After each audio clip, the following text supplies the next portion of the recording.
moving sun, we're burning daylight.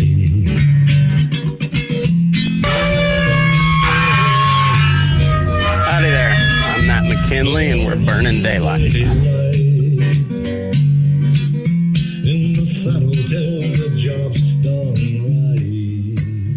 Welcome to Burning Daylight, the only podcast for the working cowboy. Well, howdy there, daylight burners. Happy Friday. We made it through the week.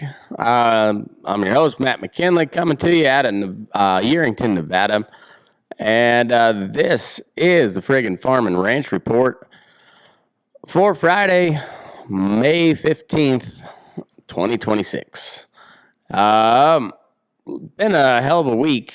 Cash cattle hit an all-time record. Futures market didn't really believe it. China blinked on beef imports, and the WASDE made wheat the print of the month, and beans kind of a show me the money contract. Trump flew to Beijing. He shook hands. He ate a state dinner and declared fantastic deals, and then he flew home. The soy market said we'll believe it when we see a purchase order. And the Strait of Hormuz is still shut. Diesel's still at $5.64 a gallon nationally. And Iran just seized another freighter yesterday. So, yeah, let's get on into it. Okay, so we'll run the tape first, and I want to do the cattle complex last because it's the best story we've got on the livestock side. So we'll hold tight on that. We'll run grains first. So the bean market told you everything that you needed to know about Beijing all week. On Monday, the WASDE drops. Beans rip up 33 cents almost on bullish new crop stocks. They closed around $12.11 a bushel. Traders were pricing in a grand soy bargain out of the summit. By Thursday, though, July beans were down 36.5 cents, closing at 11.92.5. As Greer told Bloomberg told Bloomberg the ag deal would be worth double-digit billions over 3 years, but gave no firm purchase numbers. The trade wanted tonnage. They got optimism, and that is your soybean tape in one sentence. Friday, beans closed down 7 to 15 cents across the board. July beans were down 31 cents on the week. The national average cash bean price fell 19 cents to 11.09 and a quarter. And the trade wanted tonnage out of Beijing, and it got optimism and a Beijing headline that Beijing is not going to confirm. Wheat was the real print of the week. Kansas City hard red winter wheat ripped 50 cents on the WASDE report Monday and added another 31.5 cents by Friday. The WASDE pegged the new crop U.S. All wheat production. That's a mouthful. That's what she said. U.S. all wheat production at 1.561 billion bushels. That's down 424 million from last year, and below the lowest pre-report trade estimate. The Kansas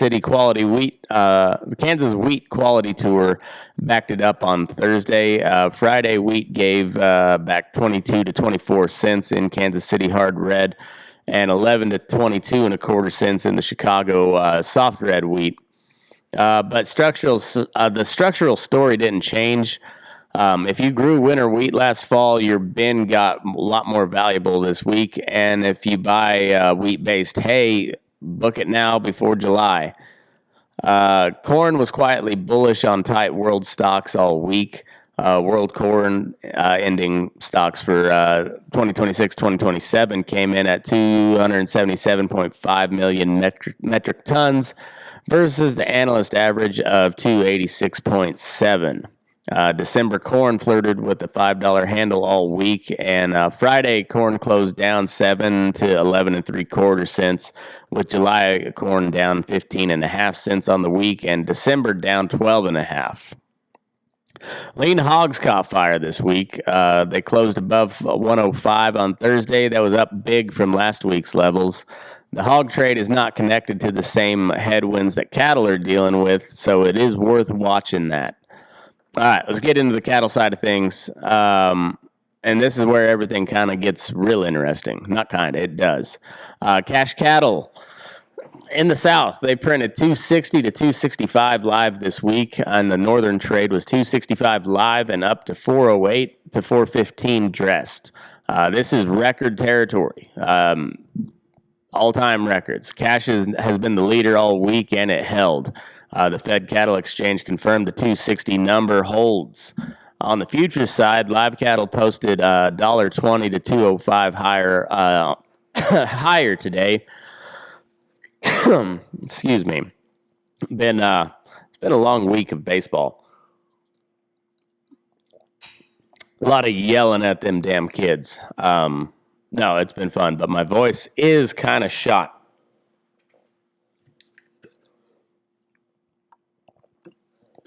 Plus, it's warming up, so got to stay hydrated now. It's very important out there. All right, let's try that again. On the feeders, it's a more interesting story. Futures. So live cattle posted $1.20 to 205 higher on Friday. That's today. June live cattle was up $5 on the week as the cash dragged the board higher into the close. But the feeders is a more interesting story. August feeders were down 277 100 on the week. The CME feeder cattle index fell 314 to 370.09 on Thursday. Specs cut their net long in live cattle by 11,079 contracts through Tuesday.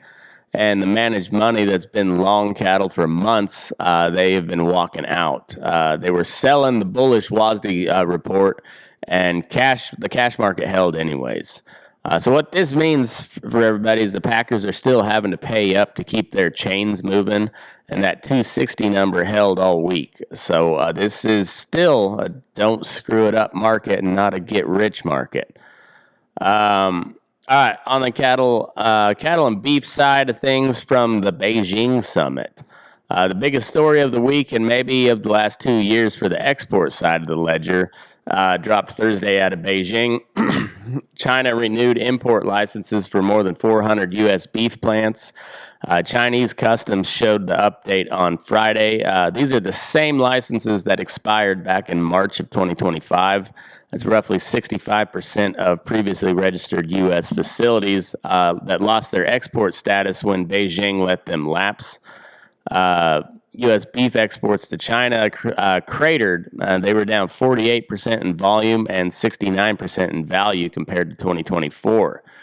The export market that had been worth $1.7 billion at its peak in 2022 went to basically nothing. So these licenses are typically valid for 5 years, so this is not a one-time deal. This is China reopening the door for about a half a decade. So to be clear on that, though, this is not a check in the mail just yet. Beef doesn't move overnight, and you need FSIS paperwork, you need FIDO docs, and shipping logistics, so it'll take weeks before a steer that lives today ends up on a plate in Guangzhou. It's a nice little pull that AI gave me. I would have just picked stereotypical. I might have said Wuhan, but I got enough flags on my YouTube channel. I don't need that. But I said it anyway. So flag remains apparently. But the door is open. So, and that structurally matters for the export line on the WASDE balance sheet. It's the same WASDE that just cut U.S. beef production by 243 million pounds. So every pound we can move to China instead of piling it in the domestic channel is a pound that keeps the Choice Select spread tight and retail prices from getting so high that consumers start substituting to pork. So this is real, but it's measured in months, not days. The 5-area weighted average cash for the week ending May 3rd was $255.02. That was up almost $9 from the prior week. But this week's Southern cash was at $260 to $265, is a significant leg higher than that even. On the sale barn side of things, for the week, The pattern is consistent across every barn that I checked. El Reno, OKC West, 11,009 head on Tuesday. Feeder steers 4 to 14 lower with the biggest drops on heavyweights. Heifer calves steady to $5 lower, and the barn improved as the sale progressed. Buyers did show up. Lone Star down in El Dorado, the Reputation Strings drew aggressive bids from country buyers and order buyers. Weaned work calves got the kind of money that justifies a 300 to 400 mile haul, and one consignor drove 550 miles from New Mexico to sell. So that says something about that barn. Nevada Livestock Marketing, they're in Fallon, 4-weight steers at 456 a hundredweight, 513-pound steers at 455. That's the 5th and 10th all-time high at the barn. 6 weights averaging 624 pounds at 405 a hundred. At the Sioux Falls Regional in Worthing, South Dakota, we had 357-pound steers at 545 a hundredweight. That's near an all-time high, and 535-pounders at 437.50 is the second highest on record. The slope from 4 weights to 9 weights tells you the whole feeder market story. 545 to 642 on the lightweight end, and stepping down to 323 to 336 on the 9 weights. Buyers are paying up to own cattle that they can put on grass and put cheap pounds on them, but they are not going to pay up at the moment. They're not paying up to own finished replacement risk at 120-day break-evens that don't pencil at the current corn and diesel prices. The Trump beef tariff order, Ranch Country held the line on this one this week. The executive order to suspend tariff rate quotas on beef imports for 200 days got pulled back Monday after Farm Bureau President Zippy Duval said any plan to increase beef imports is, quote, extremely worrisome. Again, I don't know what he sounds like, but with a name like Zippy, I'm going to give him a Lindsey Graham type of accent. And man, my contacts are bugging me. It's a weird deal. I way prefer to work on the computer with glasses because my lenses have the blue light filter thing. But my glasses or my lenses show up at the big blue glare on my camera. So I'm tough enough to look at, so you don't need a glare. But my eyes are dry. It's been a long day.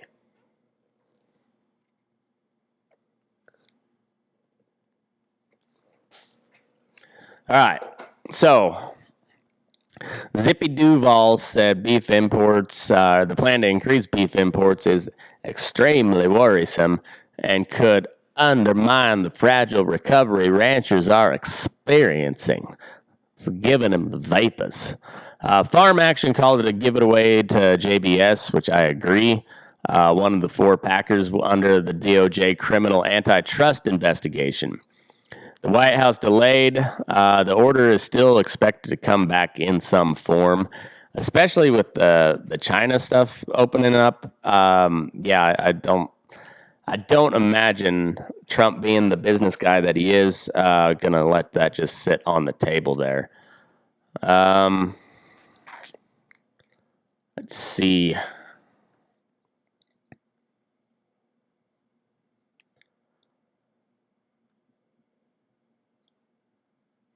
Readjusting my screen here. Okay. We're slide 4. There we are.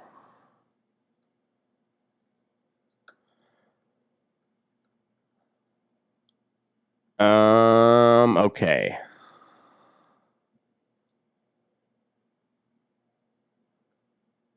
All right. Farm Action called it a giveaway to JBS.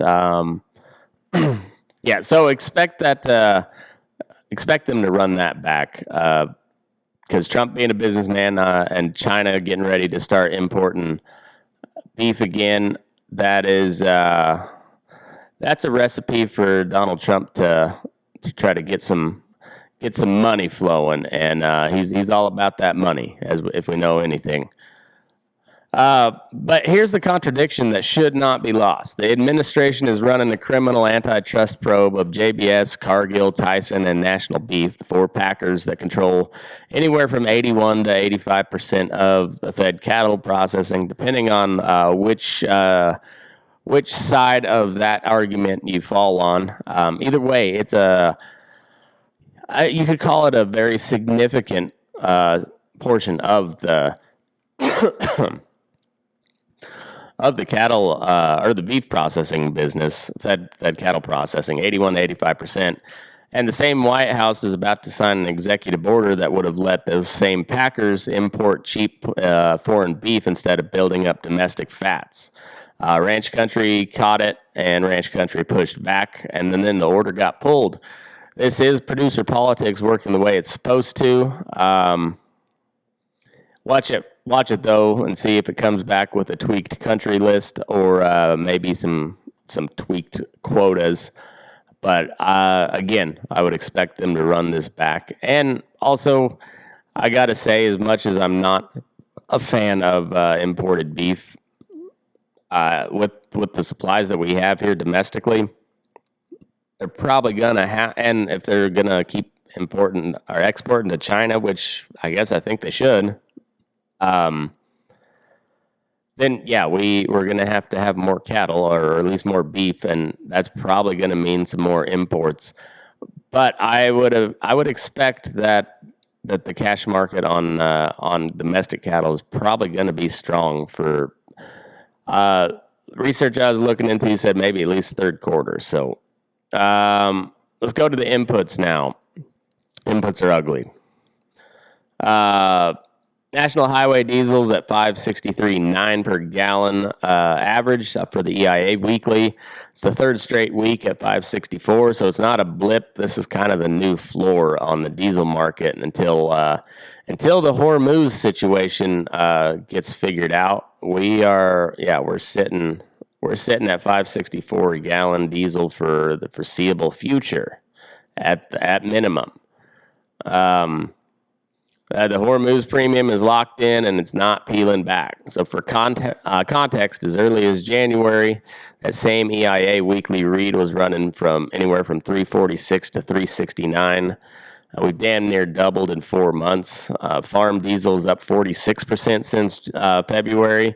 And the local picture, if you're in the Mason Valley, Nevada area, off-road bulk diesel is running roughly 510 to 535 a gallon.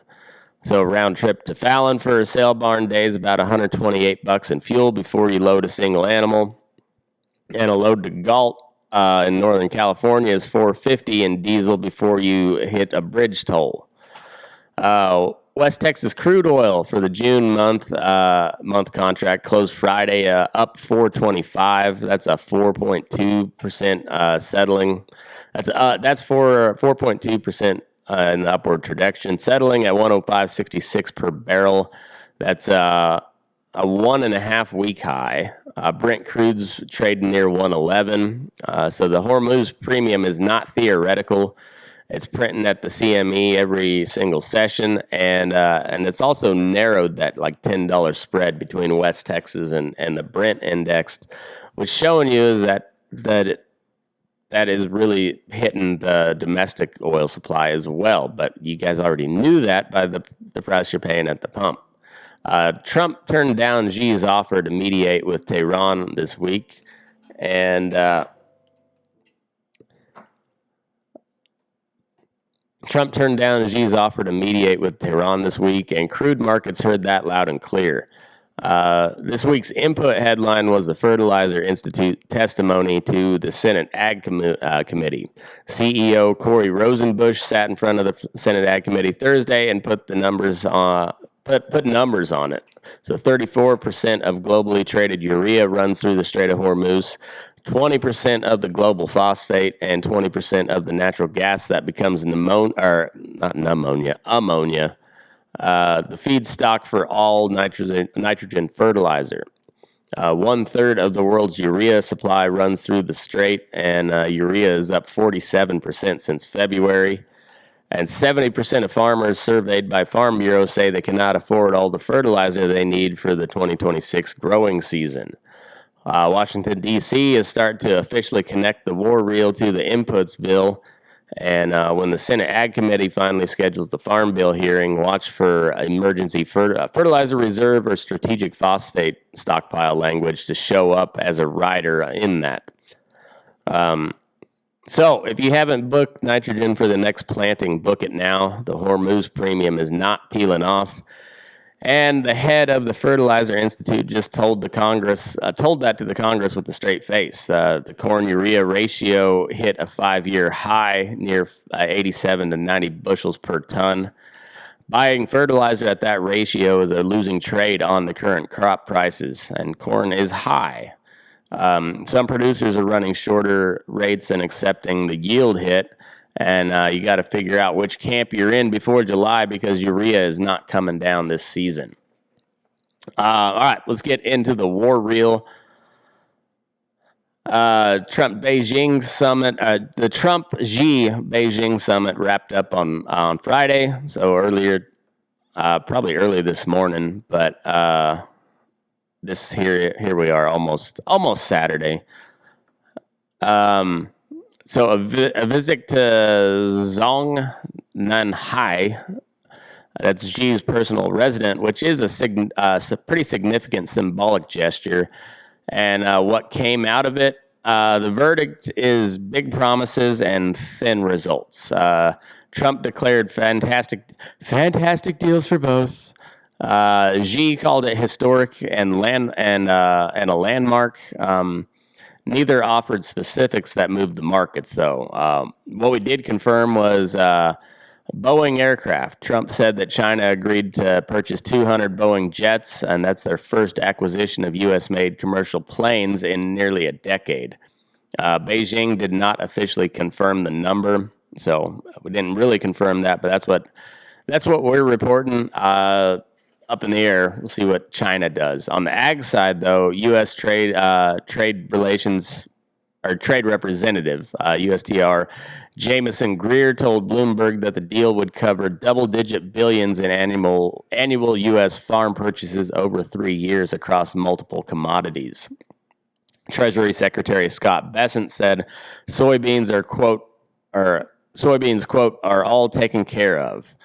End quote. No firm tonnage or purchase commitments were announced. China renewed 400 beef plant licenses. So that's 400 plus plants, 5-year validity on Thursday. And this is the only concrete, verifiable agricultural action that came out of the summit this week. So of all the promises and stuff, this is the only thing that we know for sure. And they did that as just an update to their export website. They didn't even make like a real official announcement.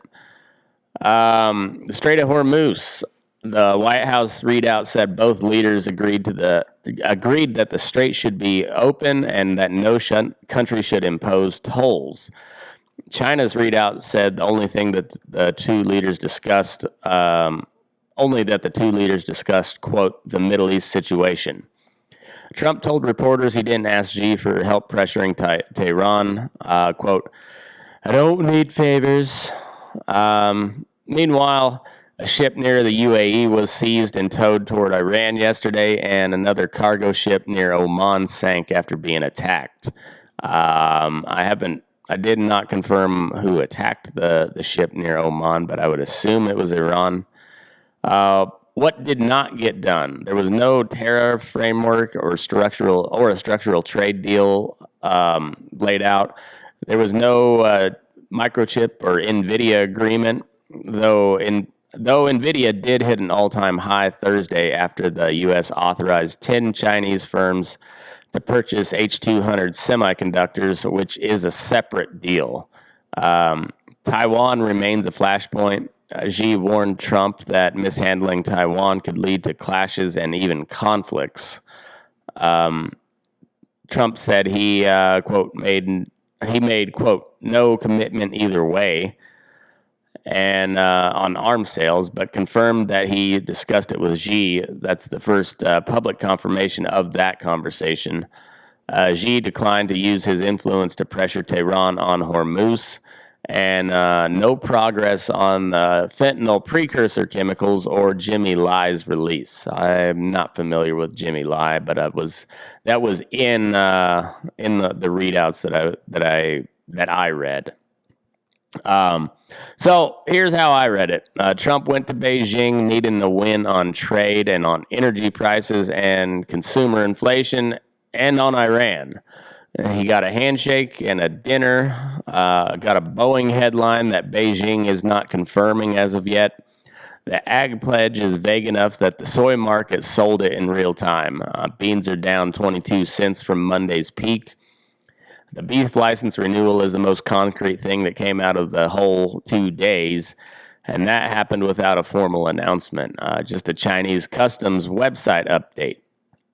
So if you had to grade this summit for ranch country specifically, China beef licenses is a solid win. Grain purchase commitments, you got to show me a purchase order before I buy anything on that. Hormuz, nothing changed. Iran seized another ship yesterday, and we're burning through interceptor missiles. And then Trump turned down Xi's offer to mediate with Tehran. I wonder if Trump offered or Xi offered him to meditate on Iran. That seems like something that's vaguely Oriental. That is the Hormuz premium staying in your diesel price and your fertilizer bill for the foreseeable future. And then a little bit more on that, on the OSINT, the open source information, or open source intelligence. CENTCOM has not issued a new operational update as of Friday afternoon. The ISWCTP assessment from earlier this week assessed that Iran views control of the Strait of Hormuz as, quote, essential to restoring deterrence, end quote, and it is unlikely to relinquish it voluntarily. Iran deployed hundreds of speedboats in the strait this week and has continued seizure operations. Former CIA station chief Dan Hoffman said publicly he, quote, doubts seriously that Xi will stop providing intelligence and military equipment to Iran despite the summit optics. The naval blockade remains, and there is no ceasefire agreements. Talks are stalled.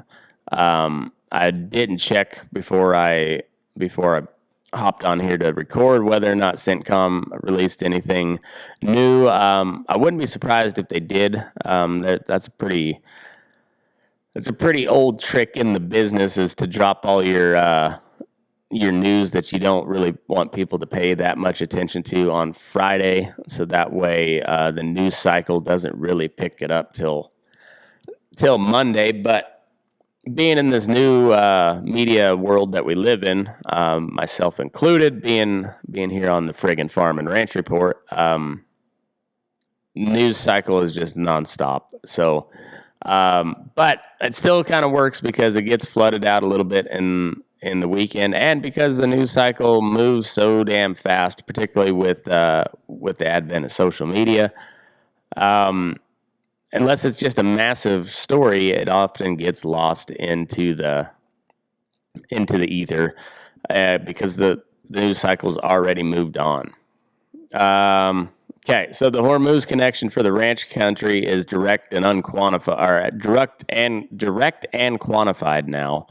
The Fertilizer Institute CEO put a number on it in the Senate testimony this week. 1/3 of the global urea, 1/5 of the global phosphate, and a 1/5 of the global natural gas that makes nitrogen fertilizer runs through that strait. Your urea price is up 47% since February because of that blockade, and diesel's up 46% since February because of that blockade. Every day this drags on is another day the Hormuz premium stays baked into your spreader costs and your fuel bill. The Trump-Xi summit produced no concrete movement on Iran, so plan accordingly on that. I hate to sound pessimistic and whatever, but it doesn't seem like there's going to be any kind of end to that situation anytime soon. All right, let's talk a little bit of fence post politics here. on the macro and policy side, so Farm Bill, we talked about this, still stalled in the Senate. H.R. 7567 passed the House in April. It is parked in the Senate Ag Committee with no hearings scheduled. 2018 Farm Bill extension runs through September 30th.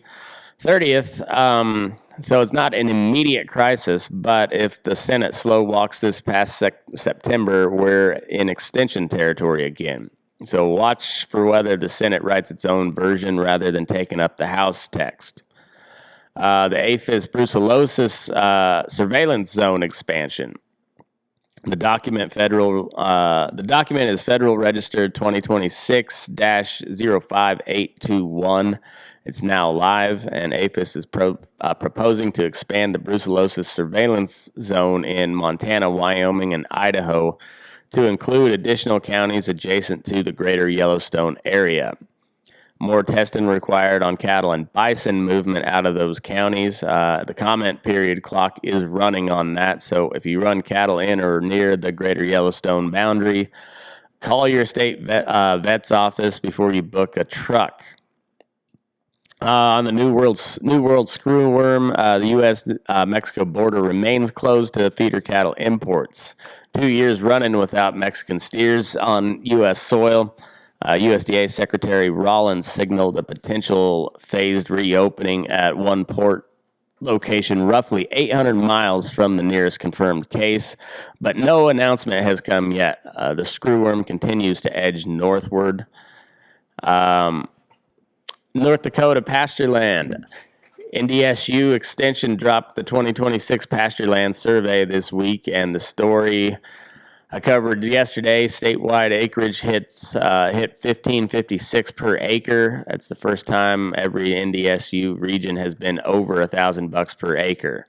Northwest North Dakota up 27% from 936 to 1186 per acre, and cropland values have flattened, barely up 0.88% statewide. Pasture is appreciating and cropland is not. Buyers are betting on the cow, not on the corn. On the Colorado Wolves, which I covered earlier in the week, their compensation fund is underwater. Colorado's paid more than $1.3 million to ranchers for wolf-related livestock damages, while only $875,000 has been allocated to the program itself. The Colorado legislature passed a budget footnote blocking new state general fund money for wolf reintroduction, pushing the program to gifts, grants, and donations. Colorado Parks and Wildlife is pulling from other budget pools to cover current claims. Meanwhile, the pasture value map of the West is splitting. Wolf depredation zones are seeing downward pressure on land values, while drought and beef demand push values up everywhere else. In the Southeast, the drought, D2 to D4 drought coverage at 81% of the Southwest for the week of May 12th to 18. Cow-calf country from Georgia to Arkansas is bacon. 63% of the U.S. cattle herd is in drought territory. The 6 to 10 day outlook for Nevada is warmer and drier. There's active precipitation forecasts for Texas, Oklahoma, Kansas, Missouri, Arkansas, and Louisiana. So if that hits, it'll show up in the wheat tape within a week, and the feeder bids in the Southern Plains a week after that. Okay. So, this is gotta pop my graphic. So mine the graphic. It was a late addition to the show, but so we got some breaking news. We got Plains and Southwest fire blow up starting yesterday through today. So while everybody's been watching the grain board and the Beijing summit this week, the Southern Plains and the Southwest lit up. This is active cattle country news that broke yesterday and still running this through this morning. In the Texas Panhandle in Randall County, the Hunggate Fire was erupted Thursday afternoon May 14th, that was burning approximately 14,000 acres in Randall County and prompting mandatory evacuations for Canyon, Highway 60 east or west of Canyon, and I-27 south of Canyon. Mandatory evacuations were lifted by 11:30 p.m. Thursday, but after forward spread was stopped. But at least one home was destroyed. Multiple simultaneous fires in Randall County were burning between Hunggate Road and FM and Farm Market corridors. 4 separate ignitions reported at the same time across the county Friday morning. A 5th fire, which is the chocolate chip fire, started in Randall County. This is peak grass country. It's feeder cattle country. In the Texas Panhandle, eastern New Mexico, we got the line fire in Quay County, New Mexico.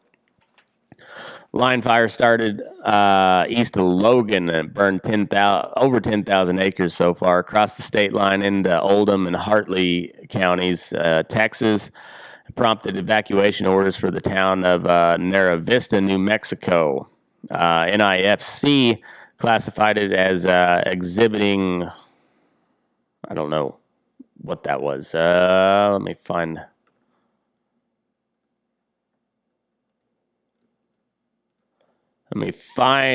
that.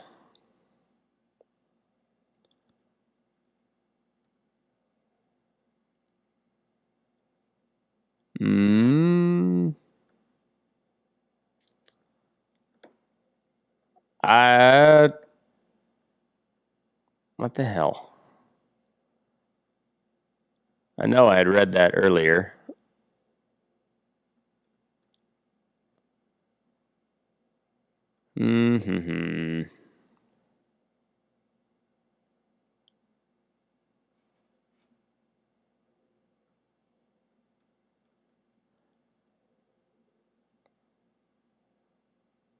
Okay. All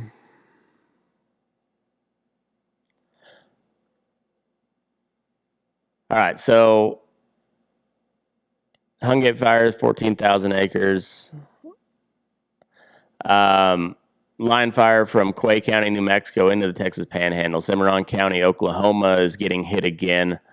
It's the same corridor as the February Ranger Road fire. NIFC season is running at 194% of the 10-year average. So you take that on top of the nearly 1 million acres, or over 1 million acres of summer grass lost in Nebraska.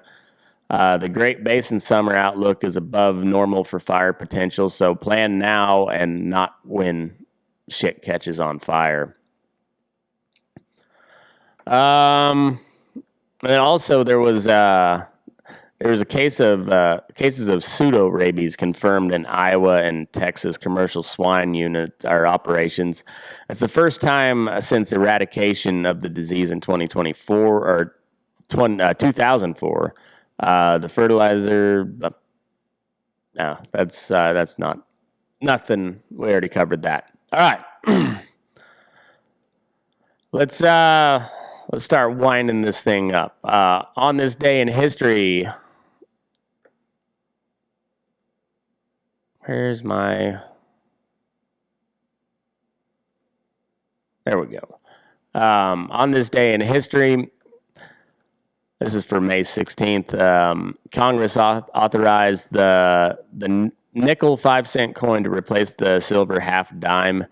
It's not a cattle story, but consider this: the nickel bought a lot more beef in 1866 than it does today, and the half dime was made out of silver back then. Urea, diesel, and a 75-year low cattle herd will do that to a man's purchasing power. Throw that inflation in there as well. So here's your weekly 3 we're going to watch next week. So first one, does the Trump beef tariff executive order come back? It's been delayed and not killed. If it comes back with the same country list, feeders take another hit. If it comes back with a meaningful tweak or stays buried, that 260 100 cash number has another leg to it. So watch the Wall Street Journal. They're the one that broke the story about him backing off of that. Second one, does China actually follow through on beef purchases and the ag commodity commitment? The soy market's going to be the canary in the coal mine there. When the beans stop giving back, buyers will be showing up. Watch the weekly USDA export sales report for any China soy or beef bookings. And the third one, is there any movement on Hormuz? Trump turned down Xi's mediation offer and probably meditation offer too, if there was one. Iran seized another vessel yesterday. And if we get any signs of ceasefire talks resuming or any sign of escalation back towards combat operations, that is your diesel and fertilizer price for the next 90 days or so. All right. Let's see.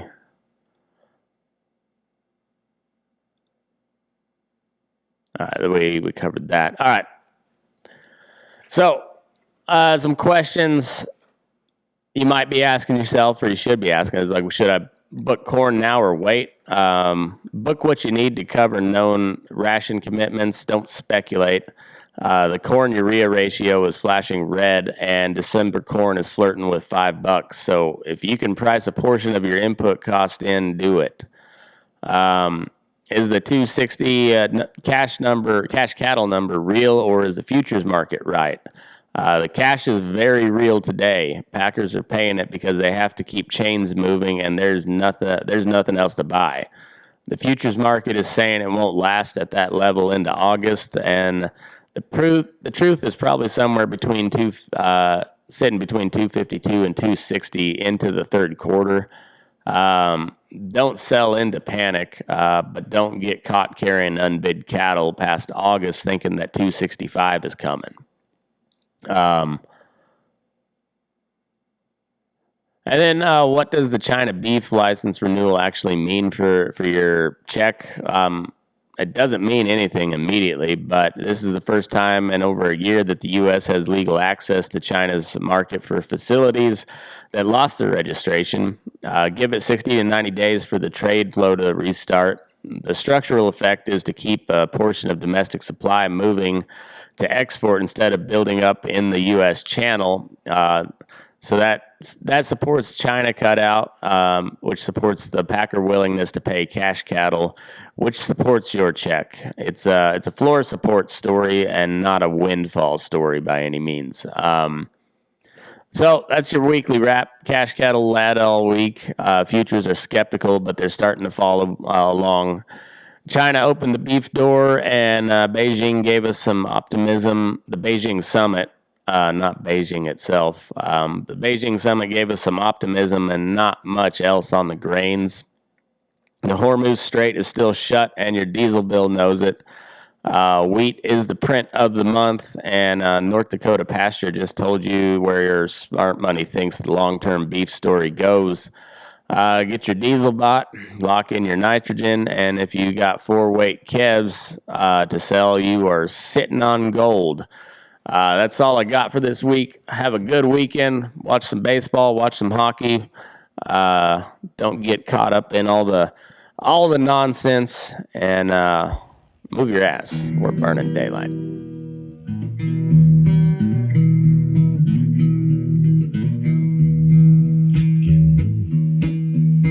Your eyes up in the morning, beneath the stars so bright. Pull your hat down, make sure your cinch is tight.